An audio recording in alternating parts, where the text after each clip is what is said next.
제가 3주간 여러분들과 주일 말씀을 나누면서 가장 먼저는 하나님께서 어떤 일을 하시는가를 살펴보았고, 다음으로는 우리가 공동체로 부름받았기 때문에 힘써 지켜야 하는 일이 무엇인가를 나누었습니다.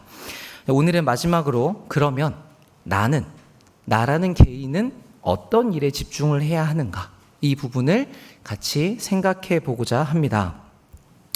먼저 여러분들께 좀 질문을 드리고 싶습니다. 여러분은 어떤 일을 하실 때 계획을 미리 세우고 하시는 편이십니까? 아니면 계획을 세우기보다는 그때 좀 즉흥적으로 하시는 편이십니까? 이렇게 질문을 드리면 이제 계획을 세울 때도 있고 즉흥적으로 할 때도 있어서 이게 좀 대답하기 어려우시죠? 그러면 이런 상황을 생각해 보시면 좀 분명해집니다. 여행을 간다고 하실 때 가기 전부터 막 뒤져가지고 조사해서 완벽하게 계획을 세우고 전날에 캐리어에 짐까지 다 싸두시고 주무시는 편이신지, 아니면 큰 계획 없이 여행 갈까? 가자 라고 출발하시고 막 갈 때에도 짐을 전날 싸지 않고 아침에 일어나서 막 그냥 주워 담아가지고 출발하시는지, 어느 쪽에 가까우신지를 보시면 그 성향이 나오게 되죠. 사람은 계획적인 사람도 있고 보다 즉흥적인 사람도 있습니다. 그리고 이 두 가지는 뭐가 좋다라기보다 상황마다 장단점들이 좀 다르죠. 계획을 잘 짜는 건 제가 볼 때 언제나 좋은 것 같습니다. 근데 실제로 여행 가서 어떤 단점이 생기냐면 짜여진 스케줄대로 안 되면 엄청 짜증을 내시더라고요. 근데 저는 계획을 잘 안 짜고 가는 편이거든요. 그래서 이렇게 막 여행 갔는데 계획대로 안 된다고 화를 내시면 같이 여행 가서 제가 되게 불안해집니다. 근데 반대로 저 같은 캐릭터는 다른 분이 보실 때 왜 계획을 안 세워? 출발하기 전에 되게 답답한데 출발하시고 나면 여행이라는 게 항상 다 계획대로만 되는 건 아니잖아요. 근데 그때마다 그냥 그럴 수도 있지, 계획은 안 맞을 수도 있지 라고 생각하면서 그래도 좀 여행을 여유 있게 즐기는 편입니다. 많은 분들께서 이제 저를 계획하는 사람으로 봐주셔서 제가 되게 감사하기는 한데, 저도 많이 즉흥적이어서 그래서 계획을 세우는 연습을 했던 것 같아요. 훈련을, 이게 나한테 필요하구나라고 생각을 해서 계획을 세우려고 노력을 했고, 그렇긴 하지만 저의 기본적인 성향이 또 있기 때문에 계획이 틀어지면 그래, 계획은 틀어지기 마련이지 라고 생각하고 제가 하고 싶은 것을 또 하기도 합니다. 자, 그런데 제가 성경을 쭉 살펴보니까 우리 하나님은 어떤 하나님이냐면 항상 준비하시는 하나님이시더라고요. 사람을 만들기 위해서 사람이 살 수 있는 세상을 먼저 창조해내시고, 선악을 알게 하는 나무의 열매를 혹시라도 우리가 먹을까봐 누구를 준비하셨죠? 예수 그리스도를 준비해 두십니다.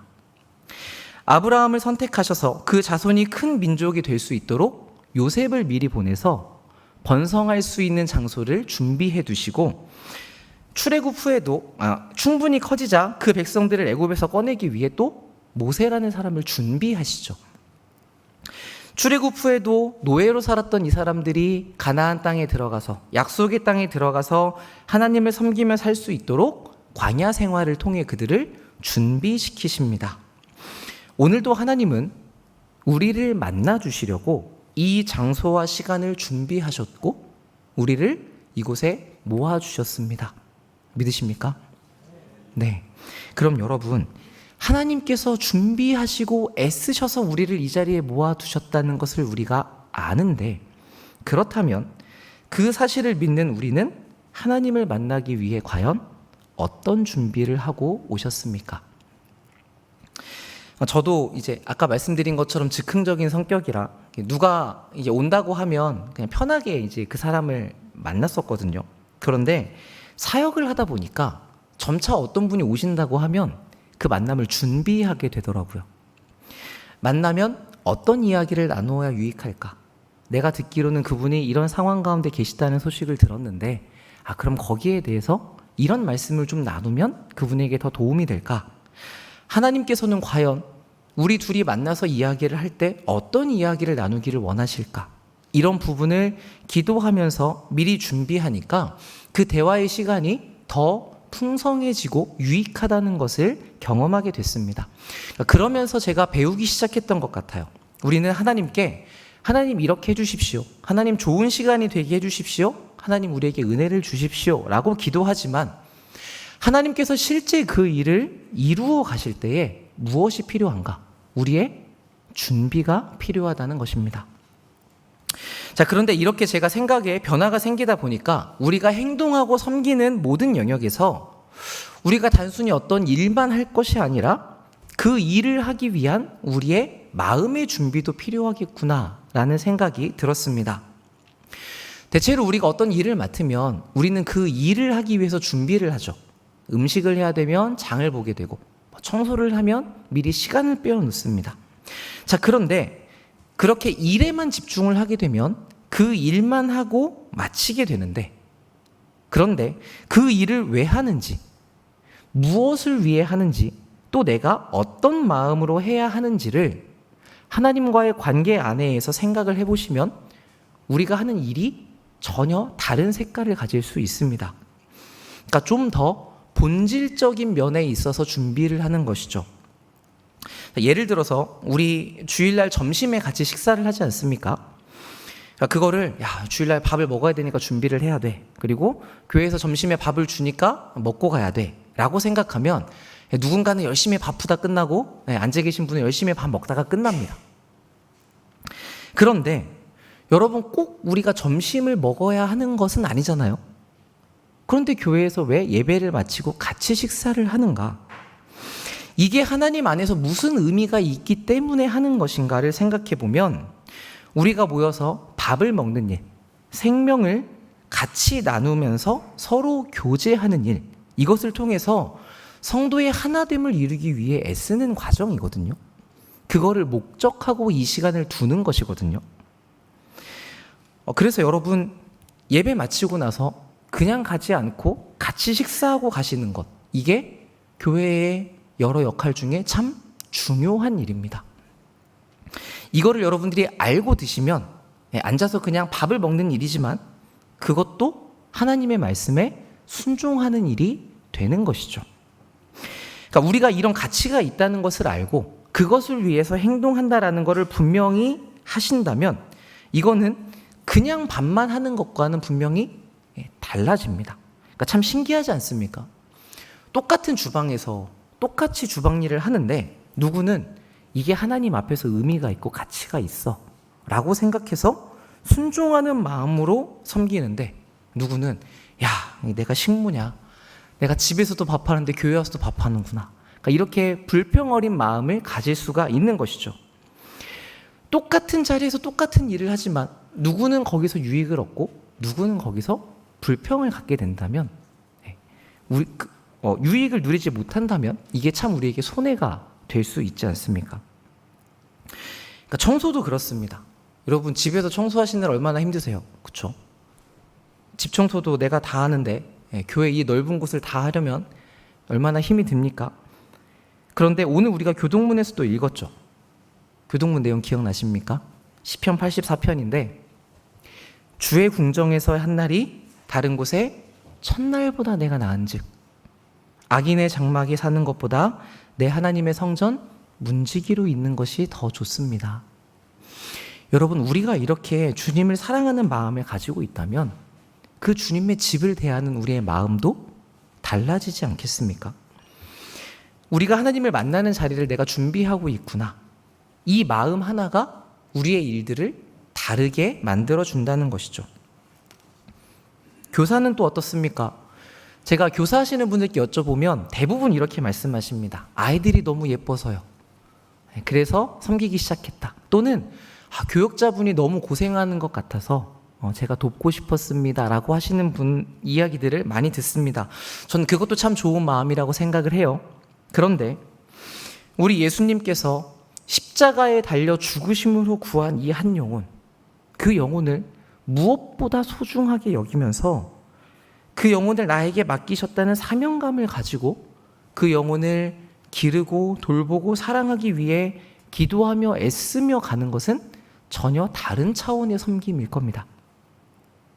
그러니까 이런 마음을 품고 기도하고 섬기면 이 영혼을 향한 하나님의 마음과 사랑이 어떤 것인지 그걸 우리에게도 부어주시게 되죠. 마지막으로 우리 빼놓을 수 없는 찬양대. 정말 누구보다 일찍 와서 수고하시거든요. 그런데 어떤 마음으로 하고 계시는지 살펴보시면 좋을 것 같아요. 아까 제가 찬양대 그 예배 오기 전에 제가 올라가서 잠깐 기도하고 같이 오거든요. 오는데 앞에서 리딩하시는 분이 우리가 어떤 이 가사에 어떤 마음을 담아서 노래하는지를 살펴보자고 얘기하시더라고요. 제가 올라가다가 들었는데 하면 좋겠지, 또는 누가 하라고 하니까, 내가 빠지면 이게 소리가 너무 비니까 어쩔 수 없이가 아니라 정말 그 마음으로 하나님께서 나 같은 죄인을 구원하셔서 나에게 감히 하나님의 이름을 높일 수 있는 자리를 맡기셨다는 것에 대해 감사가 있다면 우리가 이 좋은 하나님을 높이기 위해 연습하고 기도하는 일에 있어서 마음이 달라지게 되겠죠. 주님께서 여러분들에게 어떤 일을 맡기셨는지 거기에는 다 의미와 가치가 있습니다.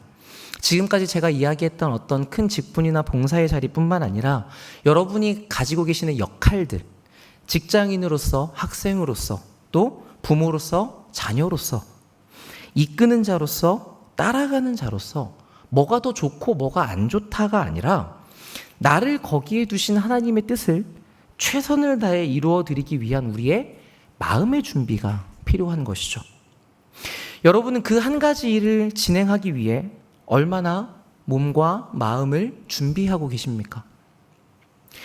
많은 경우 우리는 그 일을 짐으로 여기고 우리에게 지워진 무거운 것으로 여기고 그걸 위해 준비하기보다는 잊어버리고 지내다가 그 일을 해야 될 때가 오면 어쩔 수 없이 해야 되는 책임감으로 최소한의 정도만을 해치우고 있지는 않으십니까? 그렇다면 문제는 하나님께서 우리에게 일을 하시는가 안 하시는가가 아니겠죠.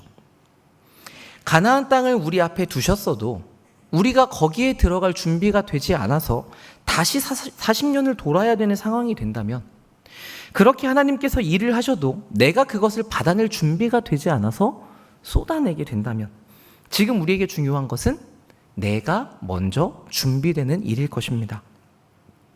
자, 그런데 이렇게 무언가 일을 하기 위해서 행동의 준비도 필요하고 우리 하나님 앞에서 마음의 준비도 필요하지만 그보다 조금 더 본질적으로 준비되어야 하는 부분이 있습니다. 그게 무엇이냐면 내 영혼의 문제입니다. 여러분, 지금 주님과 나와의 관계는 과연 어떠하십니까? 오늘 본문은 라오디게아 교회에 주신 말씀입니다. 그런데 이 말씀을 누가 하셨죠? 예수님께서 하셨죠. 여러분, 예수님 하면 보통 어떤 이미지를 떠올리십니까? 우리가 교회 안에서 예수님이라고 할 때 떠올리는 이미지는 대부분 어떤 수치를 당하고 십자가에 달리신 주님, 우리를 위해서 고통과 고난을 당하신 주님을 주로 떠올리게 됩니다. 자, 그런데 오늘 우리가 본 계시록은 이 예수님에 대한 이미지를 전혀 다르게 드러내고 있습니다. 우리 한 장만 앞으로 넘기셔서 1장 12절 이하의 말씀을 한번 보시겠습니다. 1장 12절 이하 제가 읽겠습니다. 한번 눈으로 따라와 주세요. 요한계시록 1장 12절. 몸을 돌이켜 나에게 말한 음성을 알아보려고 돌이킬 때에 7 금촛대를 보았는데 촛대 사이에 인자 같은 이가 발에 끌리는 옷을 입고 가슴에 금띠를 띠고 그의 머리와 털의 희기가 흰 양털 같고 눈 같으며 그의 눈은 불꽃 같고 그의 발은 풀무불에 단련한 빛난 주석 같고 그의 음성은 많은 물소리와 같으며 그의 오른손에 7별이 있고 그의 입에 좌우에 날선 검이 나오고 그 얼굴은 해가 힘있게 비치는 것 같더라. 내가 볼 때에 그의 발 앞에 엎드려져 죽은 자 같이 되매 그가 오른손을 내게 얹고 이르시되 두려워하지 말라. 나는 처음이요 마지막이니 곧 살아있는 자라.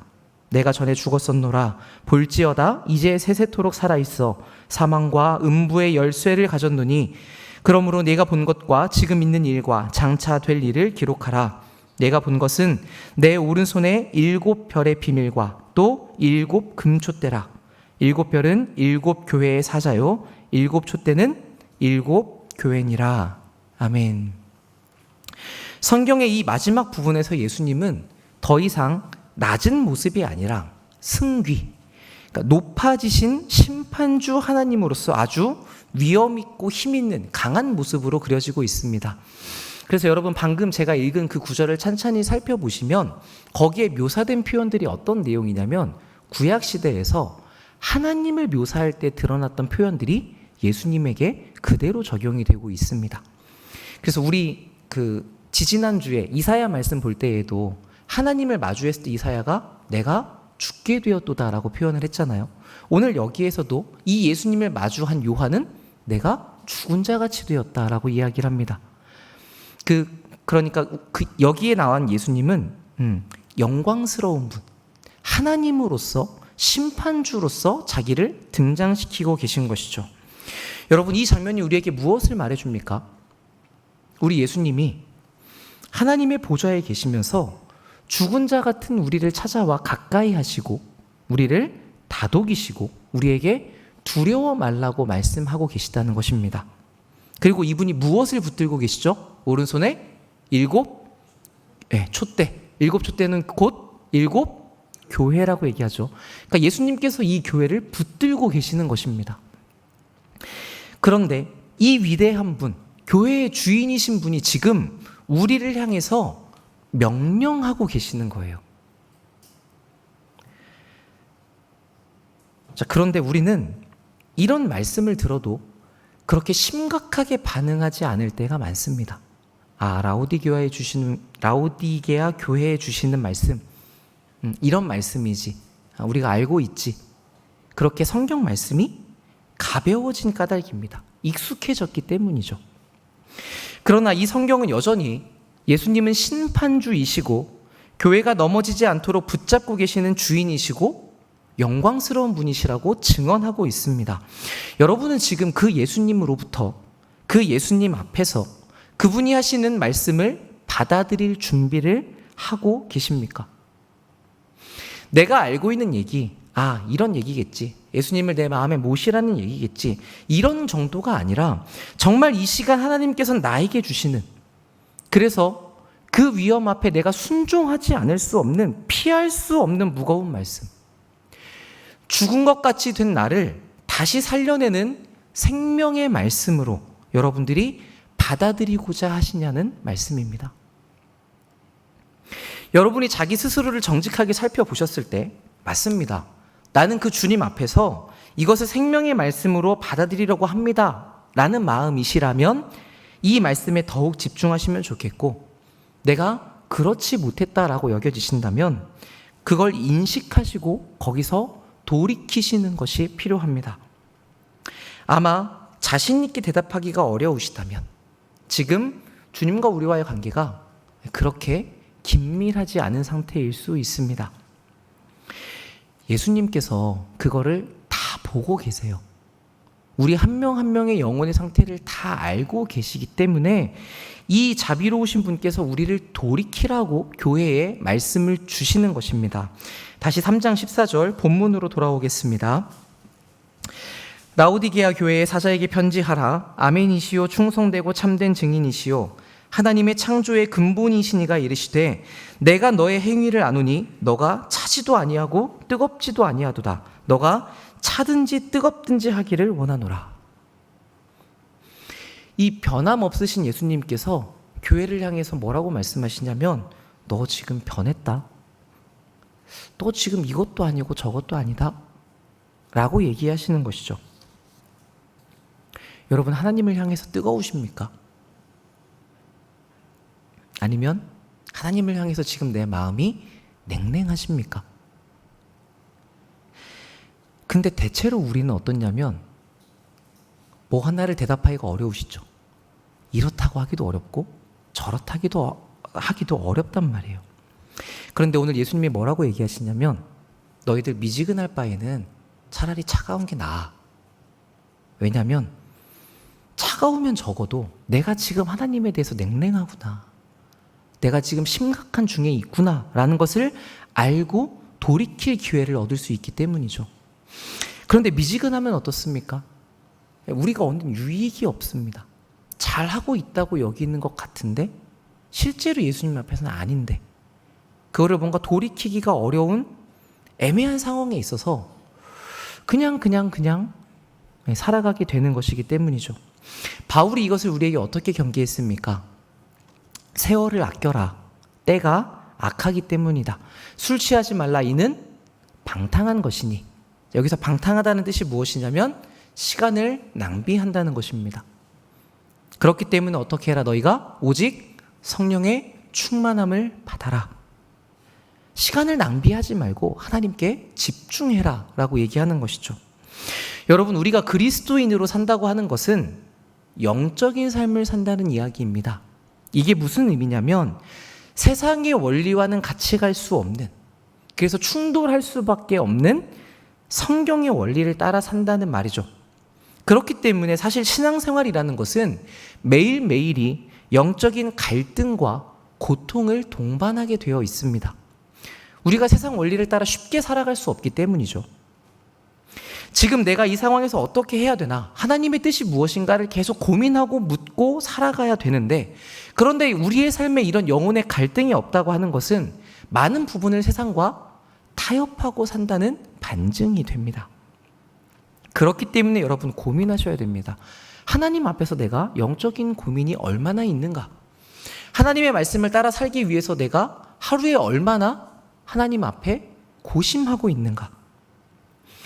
여러분, 언제부터 여러분의 삶에 말씀과 기도의 시간이 줄어들기 시작했습니까? 단지 그것을 왜 적게 하십니까를 여쭤보는 것이 아니라 왜 예전에 여러분 뜨거웠던 그 신앙을 회복하려는 노력을 멈추게 되셨냐는 이야기입니다. 한 주를 살면서 우리가 하나님을 만나기 위한 이 자리를 위해 얼마나 기도하고 준비하십니까? 그게 얼마나 어려운지, 우리가 살면서 거기에 집중하기가 얼마나 힘든지 저도 잘 알고 있지만, 그런데 준비가 없다는 것은 우리의 마음이 그만큼 없다는 것으로밖에 설명할 수가 없어요. 그리고 내 마음이 그렇게 없다는 것은 지금 우리의 영적인 상태가 어떤지 분명하게 드러나는 것이죠.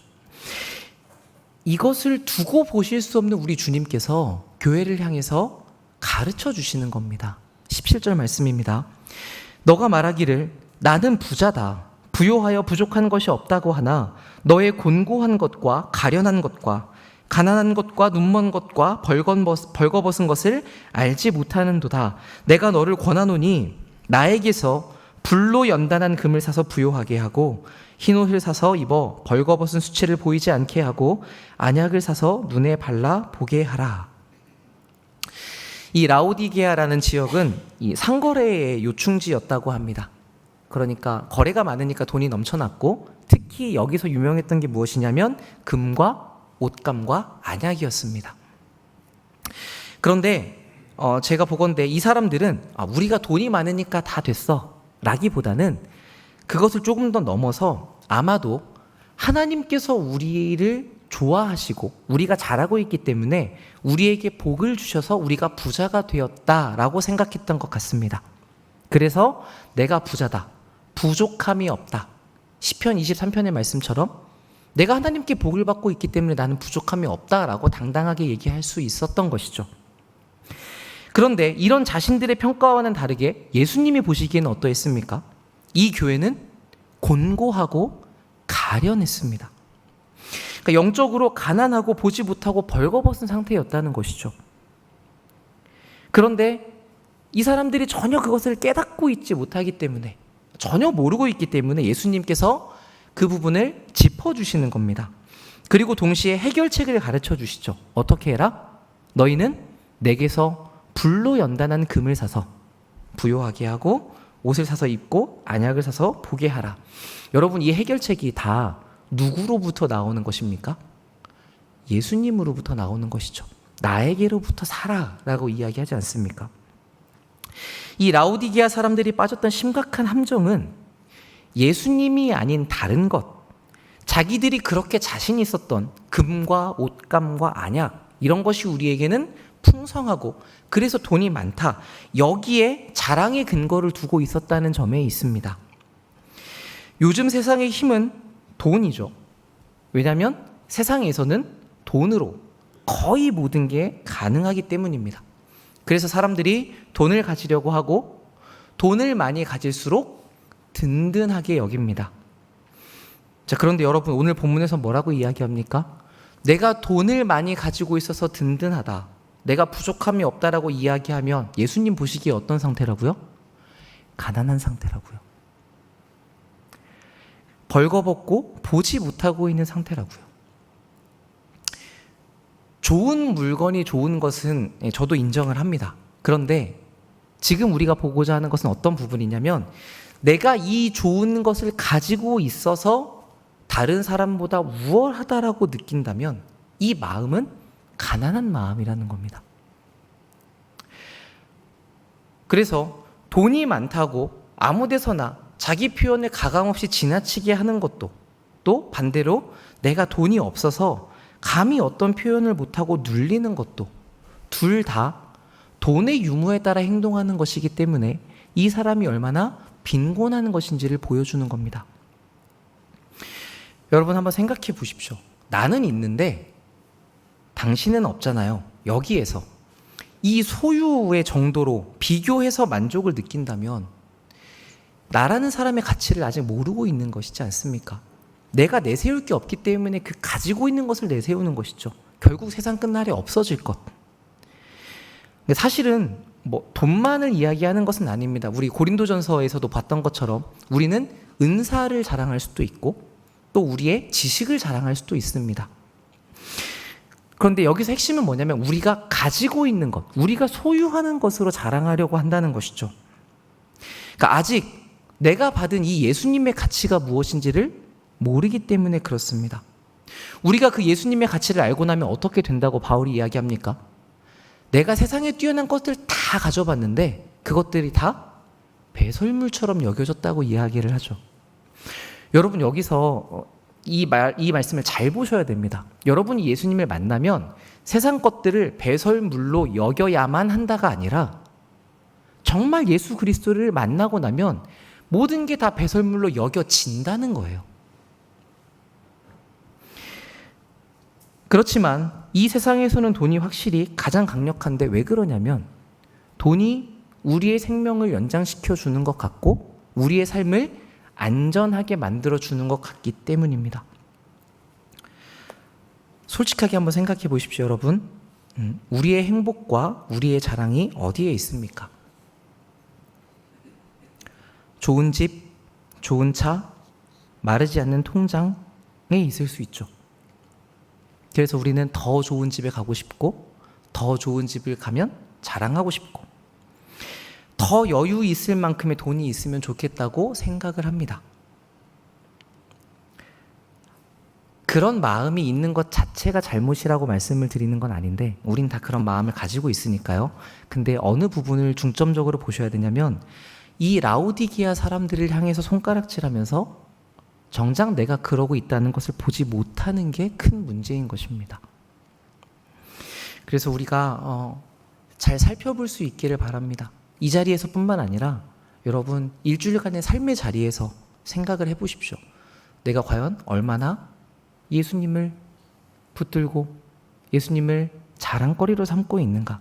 정말 내가 자랑하고 싶은 것은 무엇인가? 정말 내가 어디서 만족감과 우월감을 얻는가? 우린 이런 이야기를 들으면 마음이 좀 불편합니다.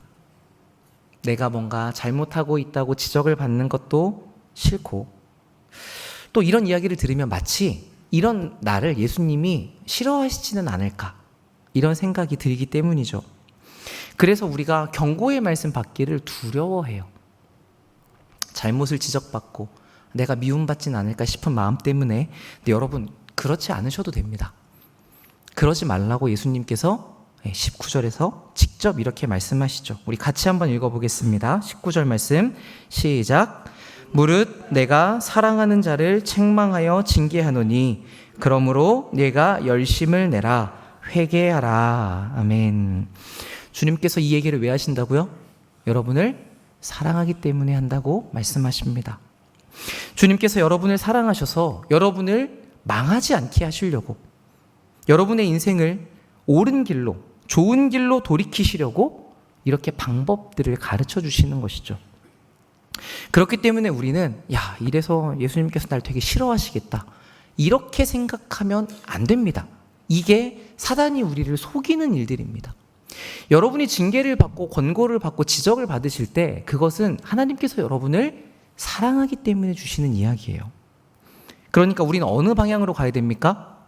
내가 열심을 내서 얼른 여기서 돌이켜야겠다, 회개해야겠다로 가야 하는 것이죠. 그 방향으로 가라고 예수님께서 우리에게 이 말씀을 주신 겁니다.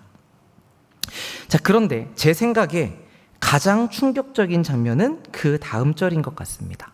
20절, 볼지어다 내가 문 밖에 서서 두드리노니 누구든지 내 음성을 듣고 문을 열면 내가 그에게로 들어가 그와 더불어 먹고 그는 나와 더불어 먹으리라. 이기는 그에게는 내가 내 보좌에 함께 앉게 하여 주기를 내가 이기고 아버지 보좌에 함께 앉은 것과 같이 하리라.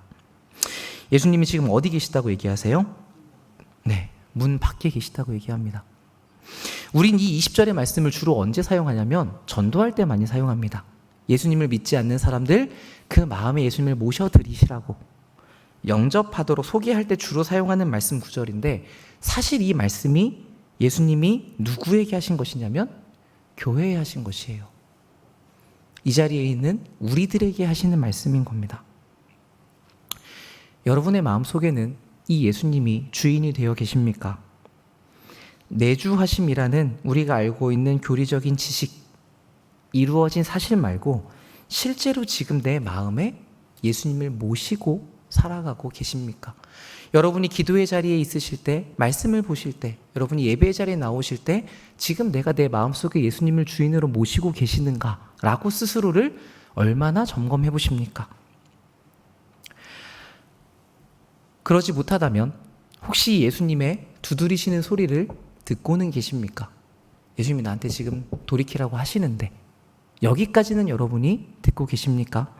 아니라면 지금 아무 소리도 듣지 못한 채 그저 나는 부욕하다, 부요하다, 부족함이 없다, 살만하다라고 생각하며 살고 계십니까? 주님께서 우리에게 이렇게 마무리하십니다. 귀 있는 자는 성령이 교회들에게 하시는 말씀을 들을지어다. 여러분, 들으셔야 됩니다. 예수님의 두드리는 소리를 들으셔야 되고 우리에게 주시는 성령님의 말씀을 들으셔야 됩니다. 교회는 이 하나님의 말씀을 들어야 비로소 살 수 있습니다. 예수님께서 우리를 사랑해서 우리에게 더 큰 은혜를 주시려고, 더 나은 미래를 주시려고 지금의 문제를 지적하고 책망하고 돌이키라고 분명하게 말씀하시는데, 여기서 듣지 못하고 준비되지 않으면 우리는 또다시 40년의 광야를 돌아야 하는지도 모릅니다. 그렇기 때문에 우리가 이 부분을, 우리 각자의 영혼을 각별히 살펴야 하는 것이죠. 내가 성품의 변화를 위해서도 노력하고 성도님들과의 관계를 위해서도 노력하고 교회를 위한 마음도 있고 봉사도 하면서 교회의 미래를 위해 기도하고 애도 쓰지만 정작 주님을 내 마음 밖에 두고 있진 않으신지, 우리 각자가 준비되어야 되는 이 간과할 수 없는, 피할 수 없는 가장 본질적인 부분에 대해 살피시고, 여러분 거기서 주님과 나와의 관계를 밝히 들으십시오. 그래서 이 위대하신 주님을 다시금 나의 주인으로 모셔드리는 그런 놀라운 돌이킴의 역사가 우리 모두에게 있기를, 그렇게 주님 앞에 준비되시는 서울남부교회 사랑하는 성도님들 되시기를 예수님의 이름으로 축복합니다. 아멘.